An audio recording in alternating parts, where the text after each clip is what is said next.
Salí de la fábrica más temprano de lo normal. Sin avisar, fui con mi esposa a la casa de mi hijo. Quería darle una sorpresa y contarle sobre la nueva empresa que compré. Al llegar, vi autos en la calle, el jardín con globos azules y rosas y un cartel que decía: «Bienvenido, nuestro pequeño milagro». Toqué el timbre.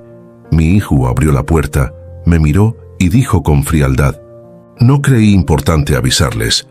Desde la entrada vi a mi nuera y a los suegros de mi hijo celebrando. Ahí entendí, no éramos bienvenidos. Las palabras de Gerardo se clavaron en mi pecho como dagas de hielo.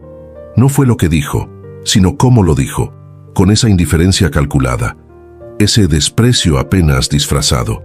Mi primer nieto había llegado al mundo y yo, Armando Valencia Ruiz, empresario respetado, patriarca indiscutible de la familia Valencia, ni siquiera había sido considerado digno de saberlo. Elena, mi esposa de 40 años, apretó mi mano con fuerza. Sentí cómo se tensaba a mi lado, preparándose para dar media vuelta y marcharse con la dignidad intacta. Pero algo dentro de mí se negó a concederles esa victoria tan fácilmente.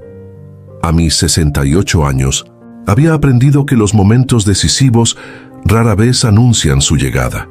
Se presentan camuflados en situaciones cotidianas, y este era sin duda uno de ellos. «Entiendo», respondí con una calma que sorprendió incluso a mí mismo. «¿Podemos conocer a nuestro nieto al menos?»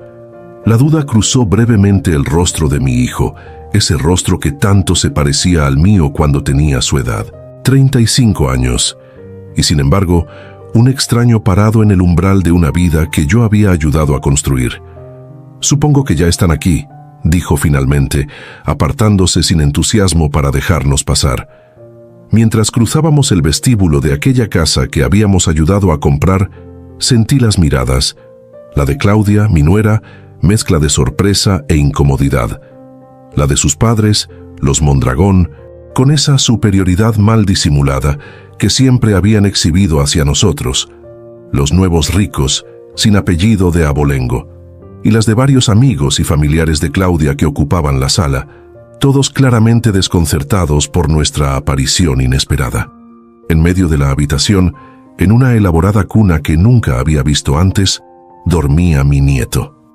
Mi primer nieto, un pequeño bulto envuelto en una manta azul, con detalles plateados, ajena a las tensiones que saturaban el aire a su alrededor.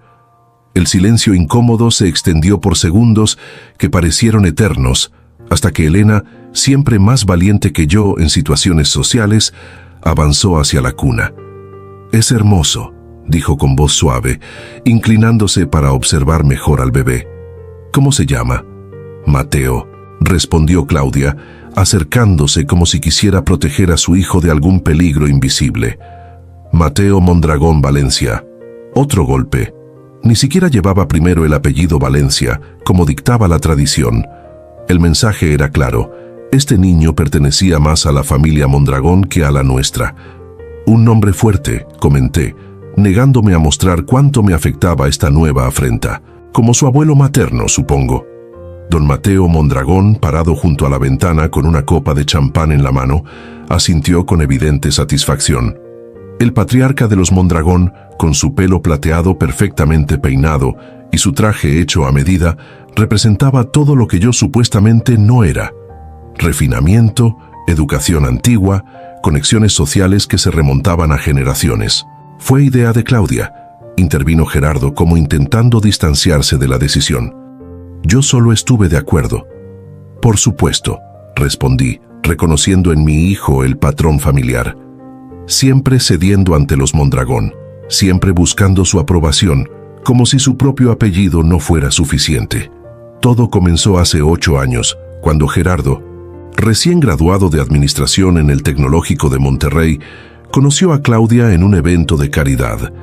Ella, hija única de los Mondragón, familia con tradición en la banca privada, estaba terminando su maestría en finanzas. Eran la pareja perfecta sobre el papel: jóvenes, atractivos, educados, con futuros prometedores. Excepto por un detalle: yo. No es que los Mondragón fueran explícitamente despectivos, eran demasiado refinados para eso. Era más sutil, la forma en que don Mateo siempre preguntaba sobre mi pequeña fábrica, como si Industrias Valencia, con sus 3 plantas y más de 200 empleados, fuera un taller de barrio. O cómo doña Pilar, su esposa, discretamente corregía el acento de Elena cuando usaba expresiones demasiado coloridas para su gusto. Pero lo soportábamos por Gerardo, nuestro único hijo, el orgullo de nuestra vida, el primer Valencia en tener educación universitaria, en hablar inglés perfecto, en viajar por el mundo. Lo habíamos criado para superar nuestros propios límites, ¿no? Y si eso significaba entrar en un mundo que nos miraba por encima del hombro, pues que así fuera. El día de la boda fue cuando verdaderamente entendí lo que estaba pasando. El evento, organizado completamente por los Mondragón en su hacienda familiar en Cuernavaca, fue un despliegue de opulencia calculada. 500 invitados, la mayoría desconocidos para nosotros. Elena y yo nos encontramos relegados a una mesa lateral, lejos de la mesa principal, donde los Mondragón presidían la celebración como si fueran los únicos padres de la pareja. «No te preocupes, amor», me dijo Elena aquella noche, notando mi incomodidad. «Son costumbres diferentes, no significa nada», pero significaba todo. Estaban estableciendo el orden natural de las cosas según su visión. Los Mondragón arriba, los Valencia abajo. Y Gerardo, nuestro hijo, parecía aceptarlo sin cuestionar. Después de la boda, los desaires continuaron. Las cenas familiares siempre en casa de los Mondragón, nunca en la nuestra. Las vacaciones siempre con ellos, nunca con nosotros. Las decisiones importantes, dónde vivir, qué carro comprar, en qué invertir, siempre consultadas con don Mateo, rara vez conmigo, a pesar de que mi experiencia en negocios era tan válida como la suya. Lentamente, nuestro hijo se fue alejando. Las visitas a nuestra casa se volvieron más espaciadas, las llamadas más breves, los pretextos más elaborados. Estamos muy ocupados. Claudia tiene un proyecto importante, tenemos compromisos sociales ineludibles, y aún así seguimos apoyándolos. Cuando decidieron comprar casa, les dimos el enganche completo. Cuando Gerardo quiso dejar su empleo para emprender, lo respaldé financieramente sin preguntas. Cuando necesitaron un nuevo auto porque el anterior no reflejaba adecuadamente su posición, Elena vendió unas joyas de su madre para complementar el costo. Todo lo hicimos por amor, esperando que algún día nuestro hijo recordara de dónde venía, quiénes éramos realmente, el esfuerzo que había costado darle las oportunidades que disfrutaba. Hace 6 meses, durante una de sus escasas visitas, Claudia anunció que estaban esperando su primer hijo. La noticia iluminó nuestras vidas. Un nieto, la continuación de nuestro linaje, una oportunidad de experimentar de nuevo la alegría de ver crecer a un pequeño Valencia. «Estaremos muy pendientes», prometió Elena, ya planeando mentalmente la habitación que prepararíamos en nuestra casa para cuando el bebé viniera de visita. «Y por supuesto cualquier cosa que necesiten, aquí estamos», añadí, pensando en la nueva cuenta de ahorros que abriría para el futuro del niño. «Gracias». «Pero tenemos todo cubierto», respondió Claudia con esa sonrisa educada pero distante. «Papá ya está preparando un fideicomiso para el bebé y mamá se encargará de acondicionar una habitación en su casa para cuando necesitemos ayuda». La implicación era clara. No necesitaban nuestra ayuda, no querían nuestra participación. Éramos los abuelos de segunda categoría, los prescindibles. En los meses siguientes, la información sobre el embarazo nos llegaba con cuentagotas, siempre a través de llamadas breves o mensajes escuetos. Nunca fuimos invitados a ninguna revisión médica, ecografía o celebración prenatal. Cuando Elena sugirió organizar un baby shower, Claudia amablemente declinó, informándonos que su madre ya lo estaba planeando y que sería algo íntimo, solo para las amigas más cercanas y la familia directa. Y ahora esto. El bebé había nacido y ni siquiera habíamos sido notificados. Mientras todos celebraban la llegada del pequeño Mateo, nosotros habíamos sido deliberadamente excluidos de este momento crucial. «¿Cuándo nació?», preguntó Elena, su voz traicionando la emoción contenida. «Hace 3 días», respondió Gerardo, evitando el contacto visual. Fue todo muy rápido. ¿3 días? Repitió Elena. ¿Y no pensaste que quizás tus padres querrían saberlo inmediatamente? Un silencio incómodo se instaló en la habitación. Los invitados fingían no escuchar, concentrándose repentinamente en sus bebidas o en conversaciones forzadas entre ellos. Estábamos muy ocupados con los médicos, el papeleo. Comenzó Gerardo. «Fue un parto algo complicado», interrumpió Claudia, su tono sugiriendo que estábamos siendo insensibles por cuestionar su silencio. Necesitábamos tiempo para adaptarnos, para descansar. «Por supuesto», concedió Elena, siempre diplomática.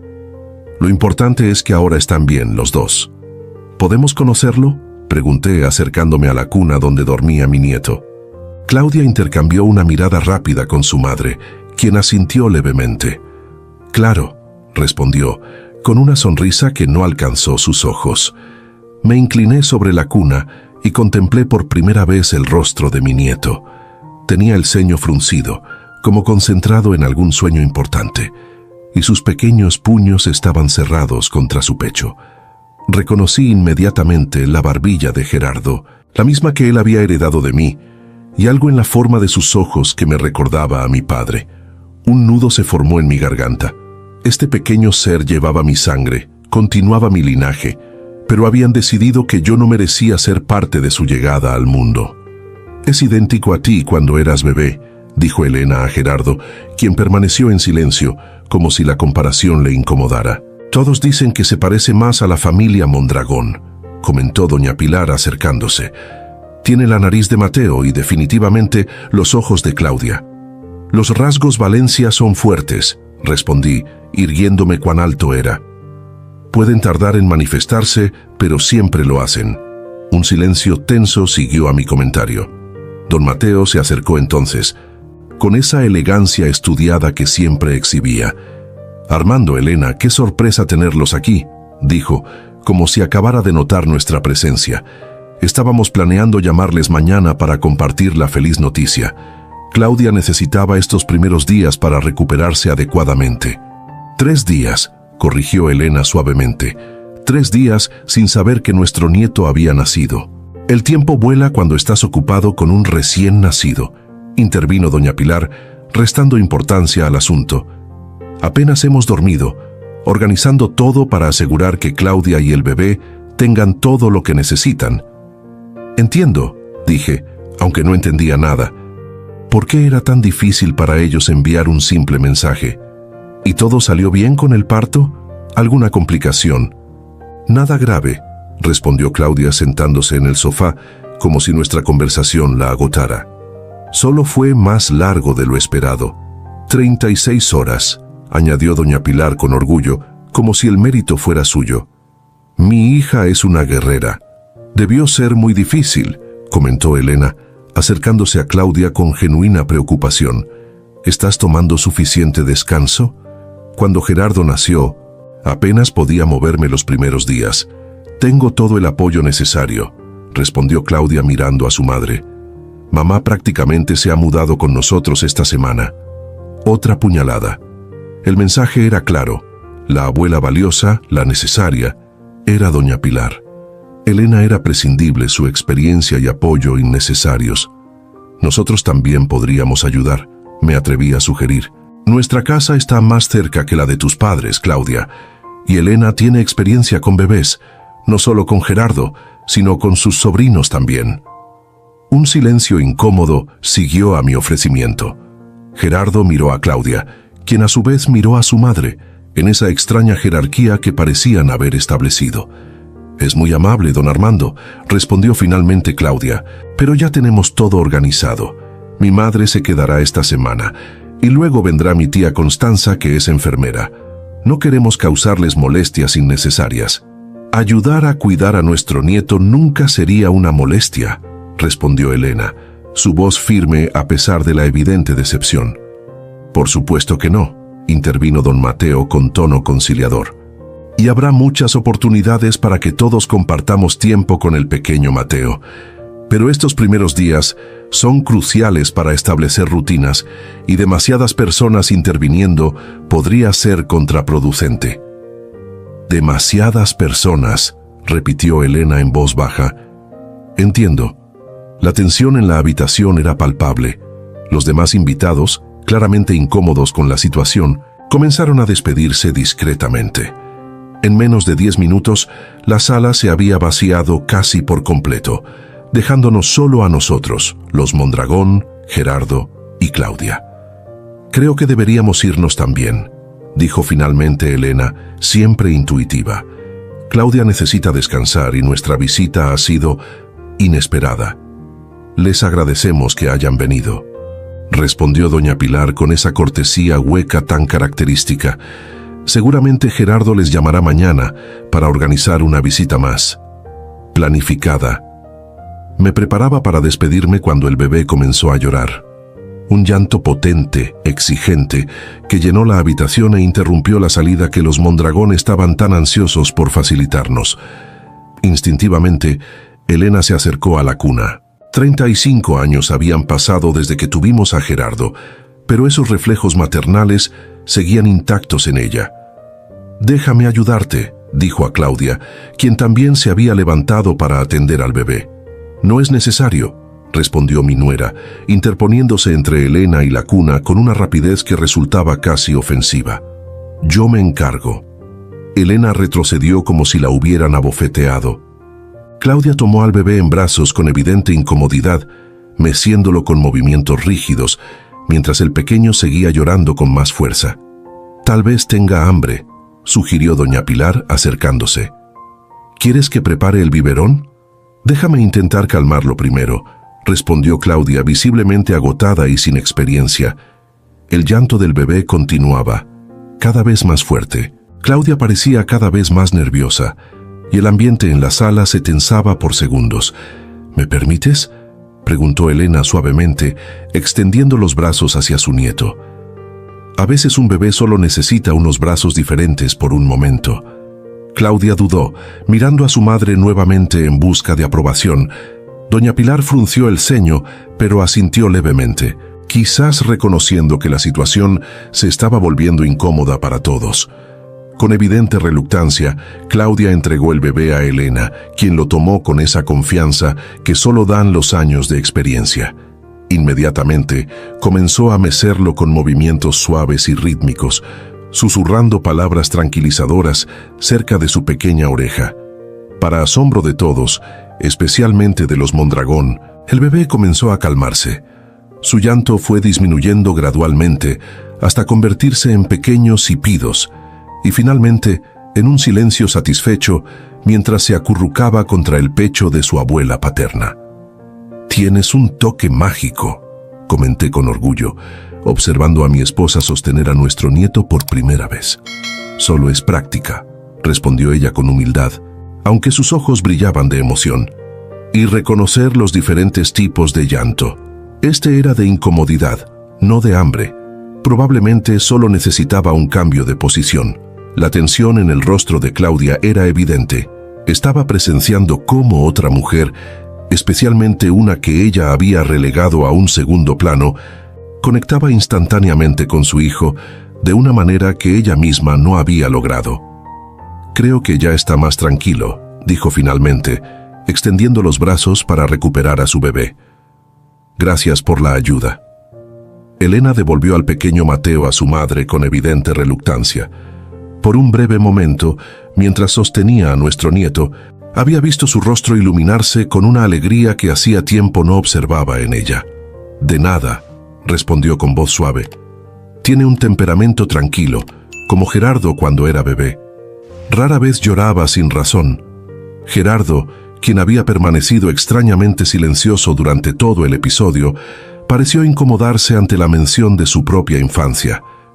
«Ya es tarde», dijo abruptamente. «Y Claudia necesita descansar». Entendí la indirecta. Era hora de marcharnos. «Por supuesto», respondí, tomando la mano de Elena. «Solo queríamos conocer a nuestro nieto. Ahora que lo hemos hecho, nos retiramos». «Les agradecemos la visita», dijo doña Pilar con esa cortesía mecánica. «Y les pedimos disculpas por no haberles informado antes. Como comprenderán, han sido días muy intensos». «Lo entendemos perfectamente», respondí, aunque no era cierto. No entendía nada de lo que estaba pasando, de esta exclusión deliberada, de esta barrera invisible que habían construido entre nosotros y nuestro propio hijo. Nos despedimos con la formalidad de extraños, prometiendo llamar antes de la próxima visita. Mientras caminábamos hacia nuestro auto, sentí cómo el peso de lo ocurrido finalmente caía sobre mis hombros. «¿Qué hicimos mal, Elena?», pregunté cuando estuvimos solos, mi voz quebrándose ligeramente. «¿En qué momento perdimos a nuestro hijo?». Elena guardó silencio por unos instantes, su mirada perdida en la casa que dejábamos atrás. «No sé si fuimos nosotros», respondió finalmente. «Quizás es el mundo en el que él eligió vivir, un mundo donde personas como nosotros no encajamos tan fácilmente».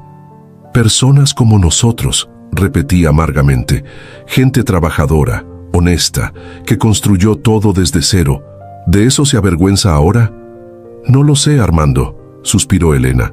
«Solo sé que no podemos obligarlo a respetarnos o a querernos como merecemos. Ese respeto se gana, no se exige».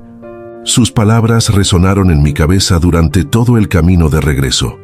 Respeto, la base de cualquier relación significativa, el respeto que creía haber ganado con décadas de sacrificio, trabajo duro y amor incondicional. El respeto que, aparentemente, no valía nada en el mundo de los Mondragón.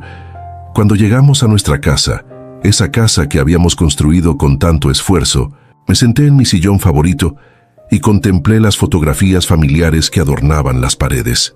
Gerardo de bebé, de niño, de adolescente, de adulto. Toda una vida capturada en imágenes que parecían pertenecer a otra realidad, a una familia que ya no existía. Fue entonces cuando tomé una decisión. No sería humillado nuevamente. No permitiría que mi propio hijo, la persona por quien habría dado la vida sin dudar, me tratara como un extraño prescindible. No dejaría que los Mondragón definieran mi valor como padre, como abuelo, como hombre. Era hora de recordarles a todos quién era realmente Armando Valencia Ruiz. La oportunidad llegó antes de lo esperado. 2 días después de nuestro desafortunado descubrimiento, recibí una llamada de Gerardo. Su tono era formal, distante, como si hablara con un colega de trabajo y no con su padre. «Papá, estamos organizando el bautizo de Mateo para el próximo mes», informó sin preámbulos. «Quería confirmarte la fecha para que la agenden». «¿Un mes?», pregunté sorprendido. «Es bastante pronto, ¿no? Los Mondragón tienen tradición de bautizar a los recién nacidos antes de cumplir los 2 meses». Explicó como si yo debiera conocer las costumbres ancestrales de una familia que claramente me consideraba inferior. «Y don Mateo ya habló con el obispo para asegurar la catedral». «La catedral», repetí asimilando la información. «Entiendo. ¿Y cuál será nuestro papel en esta ceremonia?». Un silencio incómodo precedió su respuesta. «Bueno, los padrinos serán el hermano de don Mateo y su esposa. Son muy cercanos a Claudia desde niña. Ustedes, bueno, estarán sentados en primera fila, por supuesto». «Por supuesto», respondí, controlando cuidadosamente mi tono. «¿Y la recepción?». «Será en el Club de Golf Las Lomas. Don Mateo es miembro fundador y consiguió el salón principal, aunque normalmente está reservado con años de anticipación». Cada palabra era una confirmación más de lo que ya sabía. Los Mondragón estaban orquestando todo, usando sus conexiones, su estatus, para demostrar quién tenía el verdadero poder en esta relación. «Suena espléndido», comenté. «Debe ser costoso». Otro silencio incómodo. «Don Mateo insistió en encargarse de todo», respondió finalmente Gerardo. «Dice que es tradición que la familia materna organice el bautizo del primer nieto». «¿Ah, sí?». «Primera vez que escucho esa tradición», respondí, sin molestarme en ocultar mi escepticismo. Pero ya que don Mateo es tan generoso, no quisiera interponerme. «Papá», comenzó Gerardo con ese tono condescendiente que había adoptado últimamente. «No es cuestión de generosidad o no. Es simplemente cómo se hacen las cosas en su círculo». «Su círculo», repetí. «Un círculo donde aparentemente tus padres no tienen cabida». «No es eso», protestó débilmente. «Es solo que ellos tienen ciertas tradiciones, ciertos protocolos». Protocolos que incluyen excluir a los abuelos paternos del nacimiento de su nieto, respondí, sin poder contener mi amargura. Entiendo perfectamente. Sí, hijo. Un suspiro exasperado al otro lado de la línea. No quiero discutir por teléfono, papá. Solo llamaba para confirmar la fecha. Es el 15 de agosto, a las 11 de la mañana. ¿Pueden asistir o no? Por supuesto que asistiremos, respondí con una calma que no sentía. No nos perderíamos el bautizo de nuestro único nieto por nada del mundo. Bien, les enviaré la invitación formal la próxima semana cuando estén listas. Estaremos esperando, respondí. ¿Y Gerardo? Sí, tu madre y yo queremos ser parte de la vida de Mateo. Real, significativamente. No solo como invitados en eventos formales organizados por los Mondragón. Otro silencio, más largo esta vez. Lo hablaré con Claudia, respondió finalmente, sin comprometerse a nada. Hazlo, insistí, porque este niño lleva sangre Valencia, le guste o no a don Mateo, y los Valencia nunca abandonan a los suyos. Colgué antes de que pudiera responder. Mi corazón latía acelerado, una mezcla de indignación, tristeza y determinación arremolinándose en mi pecho. Elena, que había escuchado mi lado de la conversación, me miraba con una expresión que mezclaba preocupación y orgullo. ¿Qué piensas hacer?, preguntó, conociéndome lo suficiente para saber que algo se estaba gestando en mi mente. Recordarles a todos quiénes somos realmente, respondí, mi voz firme por primera vez en días. Comenzando por nuestro propio hijo. Tomé mi teléfono nuevamente y marqué un número que rara vez usaba. Después de 3 timbrazos, una voz familiar respondió: «Despacho del licenciado Morales, buenas tardes. Licenciado, habla Armando Valencia. Necesito hacer algunos cambios en mi testamento y en la estructura de propiedad de mis empresas. ¿Cuándo podría recibirme?» «Para usted siempre hay tiempo, don Armando. ¿Le parece bien mañana a primera hora?» «Perfecto», respondí. «Hay asuntos familiares que requieren claridad legal». Cuando colgué, Elena me observaba con una mezcla de curiosidad y aprehensión. «No harás nada drástico, ¿verdad?», preguntó cautelosamente. «Solo lo necesario», respondí, sintiendo cómo una nueva energía recorría mi cuerpo. Lo justo y necesario para que todos entiendan que el respeto no se compra con apellidos o conexiones sociales. Se gana con acciones, con integridad, con lealtad.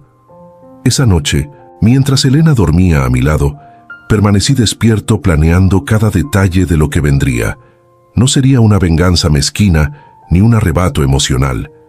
Sería una lección, cuidadosamente calibrada, sobre las consecuencias de olvidar de dónde venimos y a quiénes debemos lo que somos. Porque yo, Armando Valencia Ruiz, había construido un imperio desde cero, con estas manos que alguna vez estuvieron callosas por el trabajo duro. Y nadie, ni siquiera mi propio hijo, me haría sentir menos por ello. El respeto, como estaban a punto de aprender, no se da por sentado. A veces, debe ser recordado de maneras que nadie podría ignorar. La mañana siguiente amaneció con esa claridad resplandeciente tan característica de la Ciudad de México durante el verano. Mientras me preparaba para mi reunión con el licenciado Morales, me sentí extrañamente tranquilo, como si la tempestad de emociones de los días anteriores se hubiera asentado en una determinación cristalina. «¿Quieres que te acompañe?», preguntó Elena mientras compartíamos el desayuno. «Preferiría que fueras a ver los regalos para el bebé», respondí. «Necesitamos algo especial, algo que represente quiénes somos realmente». Elena me estudió con esa mirada penetrante que siempre parecía leer mis pensamientos más profundos. «No es solo una reestructuración legal lo que estás planeando, ¿verdad?». «Es una redefinición», respondí, después de considerarlo un momento. «De quiénes somos como familia, de nuestros valores, de nuestro legado. No hagas nada que no pueda deshacerse, Armando», me advirtió suavemente. «El orgullo herido es mal consejero». «No es orgullo», corregí, aunque quizás había algo de eso también. «Es dignidad, algo que nunca debimos permitir que nos arrebataran». El licenciado Morales me recibió en su despacho con esa eficiencia discreta que siempre había apreciado en él. A sus 50 años, ya era uno de esos abogados de la vieja escuela, discreto, meticuloso y absolutamente leal a sus clientes de toda la vida. «Don Armando», me saludó, estrechando mi mano con firmeza. «Dígame cómo puedo ayudarlo». Durante la siguiente hora, delineé meticulosamente los cambios que quería implementar. No se trataba de desheredar a Gerardo o de tomar medidas punitivas impulsivas. Era algo más sutil, más estratégico y, en cierto modo, más profundo. «Básicamente, quiero crear 3 entidades separadas», expliqué, mostrándole un diagrama que había preparado. La primera, un fideicomiso educativo irrevocable para mi nieto, controlado exclusivamente por Elena y por mí hasta que él cumpla 25 años. El licenciado Morales tomaba notas detalladas, asintiendo ocasionalmente. La segunda, continué, una fundación familiar que canalizará el 30% de las utilidades de todas mis empresas hacia proyectos educativos y de desarrollo comunitario en Iztapalapa, donde comencé mi primer negocio. ¿Y la tercera entidad?, preguntó el abogado, levantando la mirada de sus notas. «Una reestructuración de Industrias Valencia», respondí, entregándole otro documento. «Quiero dividirla en 5 unidades operativas independientes, cada una con su propio consejo directivo y estructura de propiedad». El licenciado Morales estudió los documentos con atención profesional. «Esto es bastante complejo, don Armando», comentó finalmente, «y tendrá implicaciones fiscales y operativas significativas. ¿Puedo preguntar cuál es el objetivo principal de estos cambios?» «Claridad», respondí simplemente. «Quiero que quede absolutamente claro qué valores representan las empresas Valencia, quién toma las decisiones y cómo se distribuirán eventualmente los beneficios». «Entiendo», dijo, aunque su expresión sugería que intuía motivaciones más personales detrás de mi solicitud. «¿Y cuál será el papel de su hijo en esta nueva estructura?» «Gerardo mantendrá su posición actual como director de operaciones internacionales», expliqué, «pero ahora reportará a un consejo directivo donde tendrá solo un voto entre 7. Eso diluirá significativamente su capacidad de decisión», observó el abogado. «Exactamente», confirmé. «Las decisiones importantes requerirán consenso, no imposición unilateral». Continuamos refinando los detalles legales durante otra hora. El licenciado Morales, siempre profesional, no hizo preguntas personales, aunque ocasionalmente percibía su curiosidad cuando algún aspecto particularmente restrictivo surgía en la conversación. «¿Cuánto tiempo tomará implementar estos cambios, Vince?», pregunté finalmente. «Para la estructura básica, aproximadamente 2 semanas», respondió después de calcular mentalmente. «Para la implementación completa, incluyendo los aspectos fiscales y regulatorios, entre 1 y 2 meses. Necesito que la primera fase esté lista antes del 15 de agosto, especifiqué. «Es importante». «El bautizo de su nieto», comentó el licenciado, sorprendiéndome con su perspicacia. Ante mi expresión, aclaró: «Mi esposa es amiga de la hermana de doña Pilar Mondragón. Los círculos sociales de la ciudad son más pequeños de lo que parecen». «Entiendo», respondí, recordando que incluso en una metrópolis de millones, las élites siempre encontraban formas de mantenerse conectadas. «¿Será posible cumplir con ese plazo?» «Con prioridad absoluta, sí», confirmó. «Mi equipo trabajará exclusivamente en esto». Cuando me despedí del licenciado Morales, sentí esa mezcla peculiar de alivio y determinación que acompaña las decisiones trascendentales. No era venganza lo que buscaba, me repetí mientras conducía de regreso a casa. Era justicia, claridad, una redefinición necesaria de los términos en que nuestra familia operaría de ahora en adelante. Los días siguientes transcurrieron en una actividad constante. Mientras el equipo legal trabajaba en la reestructuración, Elena y yo nos concentramos en prepararnos para nuestra propia ofensiva en el frente familiar. Primero, la habitación para el bebé. Transformamos uno de los dormitorios desocupados de nuestra casa en una nursery perfectamente equipada. Cuna de madera de cerezo tallada a mano por artesanos de Michoacán, móvil musical que reproducía canciones tradicionales mexicanas, una mecedora antigua restaurada que había pertenecido a mi madre, juguetes educativos seleccionados con esmero. ¿No es demasiado?, preguntó Elena mientras contemplábamos la habitación terminada. Ni siquiera sabemos si nos permitirán tener al niño con nosotros. Lo permitirán, respondí con una seguridad que no sabía exactamente de dónde provenía. Porque vamos a cambiar las reglas del juego. Luego los regalos. No optamos por la ostentación que seguramente caracterizaría los presentes de los Mondragón. En lugar de eso, elegimos significado y tradición. Un medallón de oro con el escudo de la familia Valencia, que había pasado de generación en generación desde mi abuelo. Un libro de cuentos tradicionales mexicanos, con ilustraciones originales encargadas específicamente para Mateo.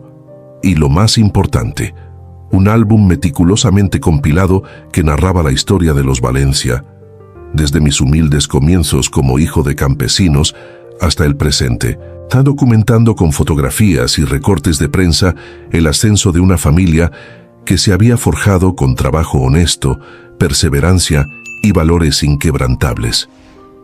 «Esto es hermoso», comentó Elena, pasando las páginas del álbum con cuidado reverencial.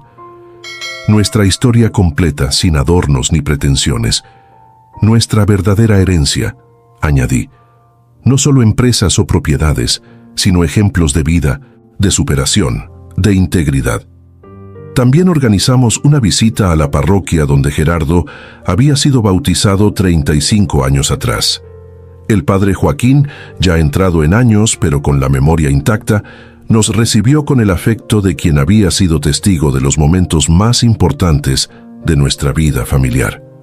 «¿Así que ahora eres abuelo, Armando?», preguntó con esa sonrisa sabia que siempre me había reconfortado en momentos difíciles.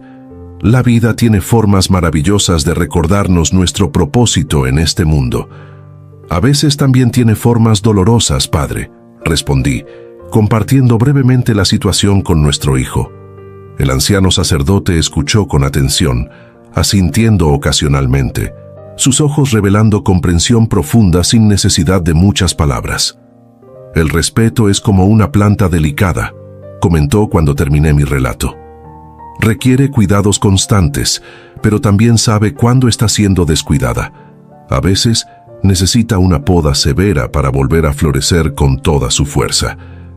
«¿Cree que estoy haciendo lo correcto?», pregunté, buscando no tanto aprobación, sino comprensión de alguien cuya sabiduría siempre había valorado. «Creo que estás haciendo lo necesario», respondió después de considerarlo. «Hay momentos en la vida donde debemos recordar a quienes nos rodean quiénes somos realmente. No por orgullo, sino por verdad. La verdad, aunque a veces duela, siempre trae liberación». Sus palabras me acompañaron durante días, resonando en mi mente como una validación de lo que mi instinto ya sabía. Esta poda severa era necesaria para que nuestra familia pudiera sanar y eventualmente florecer nuevamente. Una semana después de nuestra visita al abogado, recibimos por mensajería la invitación formal al bautizo. Un sobre grueso de papel importado con el monograma de los Mondragón grabado en relieve dorado. Dentro, una tarjeta elaborada anunciando el sacramento del bautismo del niño Mateo Mondragón Valencia, con todos los detalles que Gerardo ya nos había adelantado por teléfono. Lo que me llamó la atención, sin embargo, fue la nota manuscrita adjunta, con la elegante caligrafía de doña Pilar. «Estimados Armando y Elena, para la ceremonia sugerimos vestimenta formal, los caballeros con traje oscuro y las damas preferentemente con tonos pasteles. La familia más cercana estará usando los colores tradicionales de la familia Mondragón, azul marino para los caballeros y azul celeste para las damas. Como comprenderán, siendo un evento social de cierta relevancia, se ha establecido un protocolo específico para fotografías y ubicaciones durante la ceremonia, que les será explicado al llegar. Atentamente, Pilar de Mondragón». Elena leyó la nota por encima de mi hombro, su expresión transformándose gradualmente de incredulidad a indignación contenida. «¿Protocolo específico?», repitió, su voz temblorosa de emoción. «¿Quiénes se creen que son? ¿La familia real? Es su forma de establecer control, respondí, sorprendentemente tranquilo. De recordarnos sutilmente que a sus ojos somos invitados de segunda categoría en la vida de nuestro propio nieto. ¿Y vamos a aceptarlo así sin más?, preguntó Elena, su habitual diplomacia momentáneamente eclipsada por la indignación. Por supuesto que no, respondí, permitiendo que una pequeña sonrisa apareciera en mi rostro. De hecho, vamos a responder apropiadamente.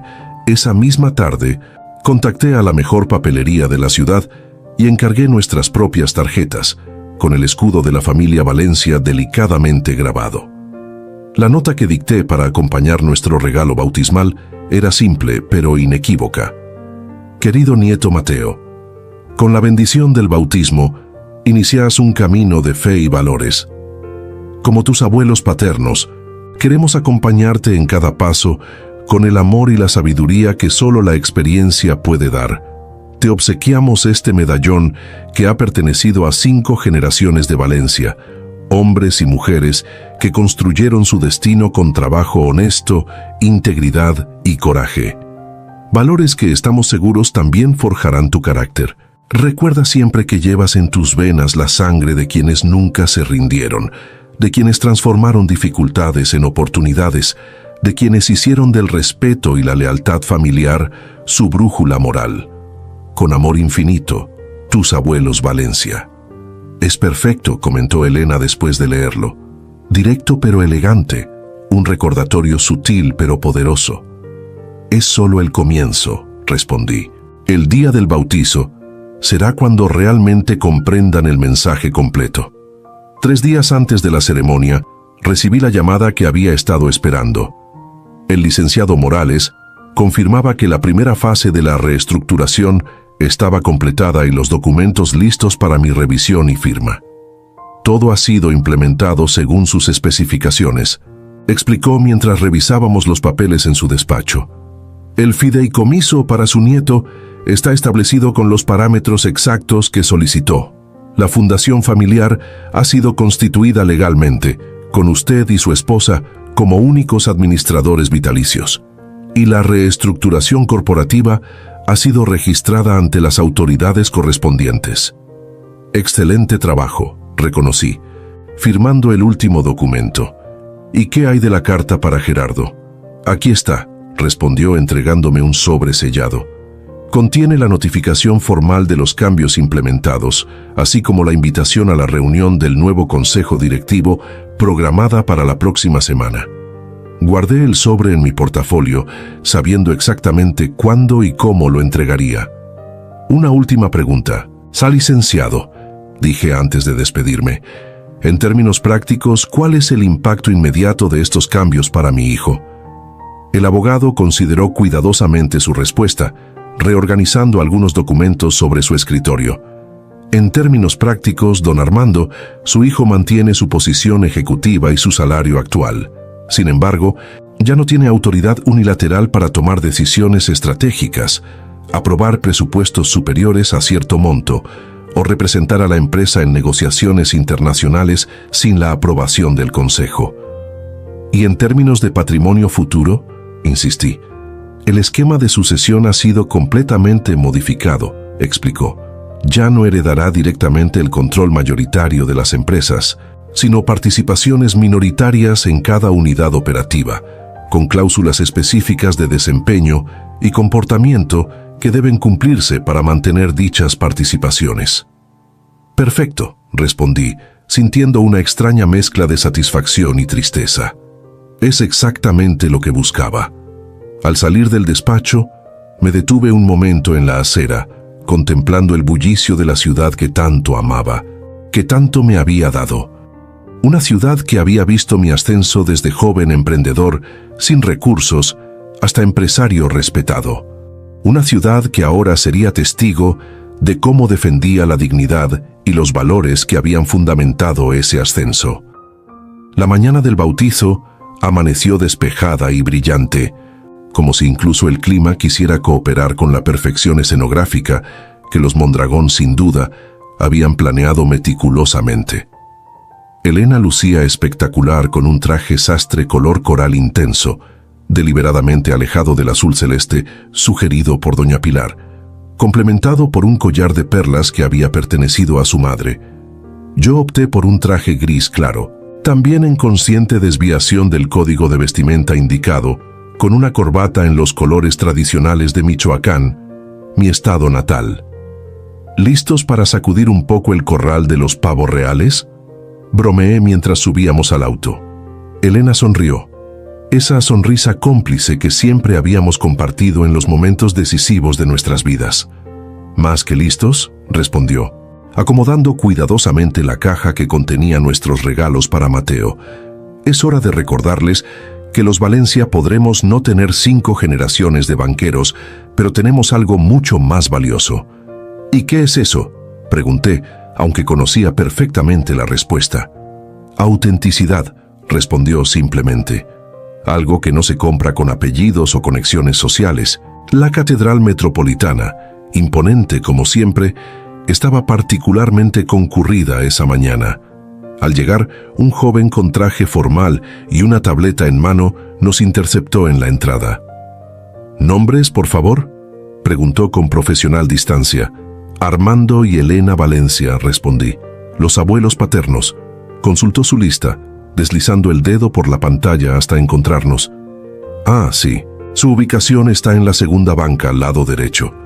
«¿Segunda banca?», interrumpió Elena con una calma peligrosa. «Debe haber un error. Somos los abuelos paternos». El joven pareció incómodo, consultando nuevamente su tableta. «Lo siento, señora. Estas son las asignaciones aprobadas por la familia Mondragón. La primera banca está reservada para los padrinos y los abuelos maternos». Intercambié una mirada con Elena, quien asintió casi imperceptiblemente. Era exactamente el tipo de situación que habíamos anticipado. «Entiendo», respondí con una sonrisa que no alcanzaba mis ojos. «Por supuesto que respetaremos los protocolos establecidos». Avanzamos hacia el interior de la catedral, donde ya se congregaban varias decenas de invitados. La mayoría, notamos inmediatamente, pertenecían al círculo social de los Mondragón: políticos, banqueros, empresarios de apellidos tradicionales. Caras que aparecían regularmente en las páginas de sociales, pero que rara vez se mezclaban con nuevos ricos como nosotros.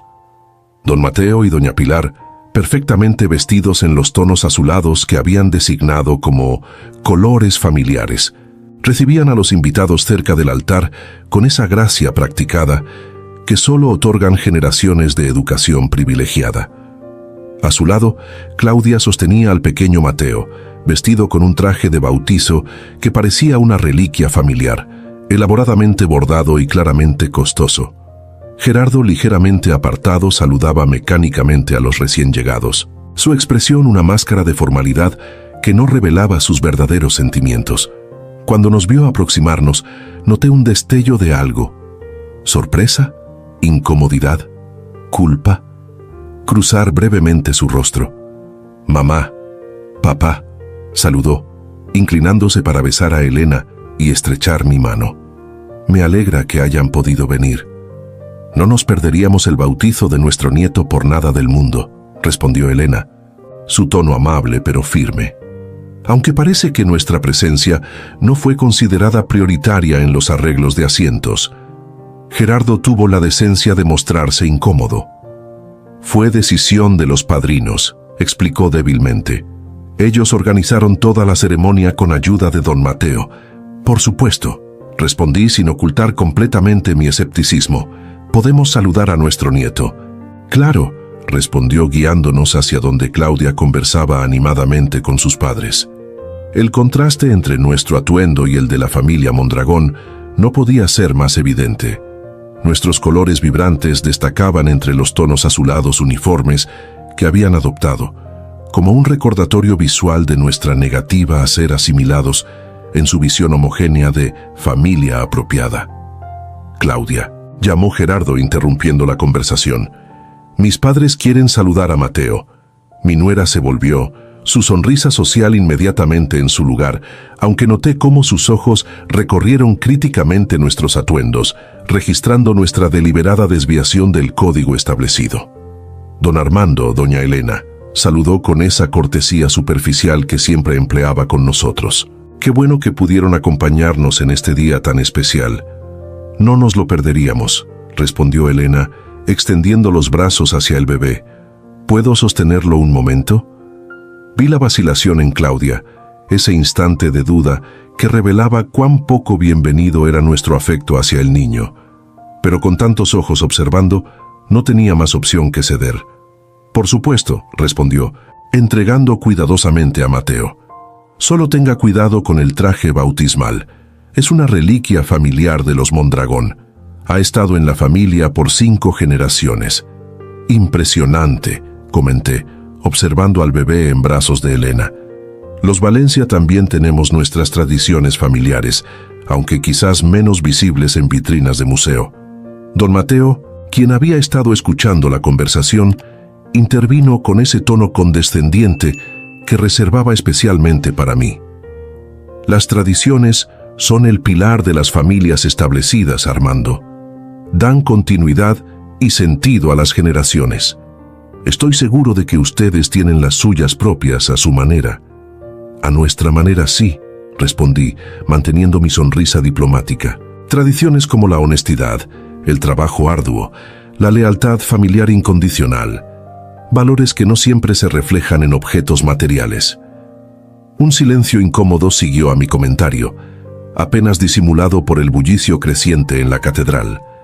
Don Mateo, acostumbrado a dominar cualquier intercambio social, parecía momentáneamente desconcertado por mi respuesta directa. Doña Pilar, siempre atenta a salvar las apariencias, intervino con esa habilidad social pulida durante décadas. Hablando de tradiciones familiares, ¿sabían que el obispo que oficiará la ceremonia bautizó también a Claudia hace 30 años? Es un amigo cercano de la familia. ¡Qué afortunada coincidencia!, comentó Elena meciendo suavemente a Mateo, quien la observaba con esos ojos oscuros, tan similares a los de Gerardo cuando era bebé. Nosotros trajimos algo especial para la ocasión, una tradición de los Valencia. «Oh, ¿algún obsequio?», preguntó doña Pilar, con esa curiosidad educada que nunca alcanzaba sus ojos. «Pueden dejarlo en la mesa de regalos. La asistente de eventos se encargará de registrarlo adecuadamente». «No es un regalo cualquiera», corregí. «Es una herencia familiar, algo que cada primogénito Valencia ha recibido en su bautizo durante generaciones». Extraje de mi bolsillo la pequeña caja que contenía el medallón de oro, abriéndola para revelar la pieza antigua con el escudo de los Valencia grabado en relieve. «Este medallón perteneció originalmente a mi bisabuelo», expliqué,